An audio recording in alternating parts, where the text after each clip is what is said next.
የጋራ በሆኑ ጉዳዮች ላይ እርስ በርስህ ትጨቃጨቃለህ፣ ትነታረካለህ? እንግዲያውስ እኔን ስማኝ። መርህ 1 በጋራ በሆኑ ጉዳዮቻችን እርስ በራሳችን የምንጣላ፣ የምንጨቃጨቅ፣ የምንቦጫጨቅ ከሆነ ሶስተኛ ወገን ያለንን ነገር ነጥቆ ሊወስድብን ይችላል።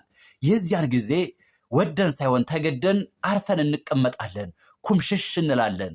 ያደረግነው ነገር ይቆጨናል፣ ያንገበግበናል። ወዮ ባላደረግነው ኑሮ ባልሰራነው ኑሮ እያል እንጸጸታለን። ነገር ግን ያንን ነገር ለመመለስ በጣም እንቸገራለን። ስለዚህ የጋራ በሆኑ ጉዳዮቻችን እርስ በርሳችን ከምንጨቃጨቅ ከምንጠላ ይልቅ ድር ቢያብር አንበሳ ያስር እንዲሉ አበው ተባብረን ተመካክረን በአንድነት እንድንሰራ መልእክቴ ነው። መርህ 2 ሁለት ሰዎች በሆነ ጉዳይ ሲጣሉ ሲጨቃጨቁ ብታገኟቸው ከመገላገል ይልቅ ያጣላቸውን ነገር ያጨቃጨቃቸውን ነገር ውሰዱባቸው። ይህን ያደረጋችሁ ከሆነ ስስ ብልቱን ወይም ሌቨሬጅ ፖይንቱን አግኝታችሁታል ማለት ነው። ብትገላግሏቸው ለጊዜው ጸቡን አብርዳችሁት ይሆናል። ከደቂቃዎች በኋላ ከሰዓታት በኋላ የሚሆነውን ነገር ግን አታውቁትም።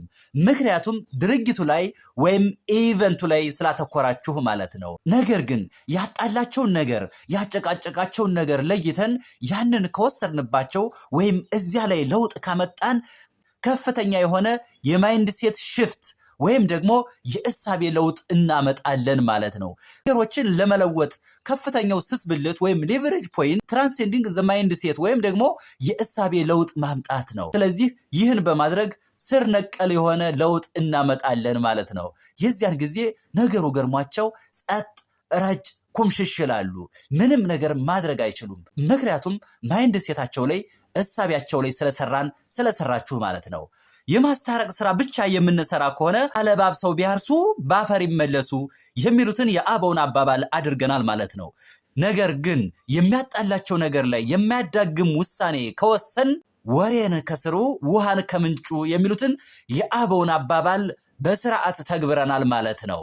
ስለዚህ በጋራ በሆኑ ጉዳዮቻችን ላይ እርስ በርሳችን እየተባላን ጊዜያችንን ባናባክን መልካም ነው። አመሰግናለሁ።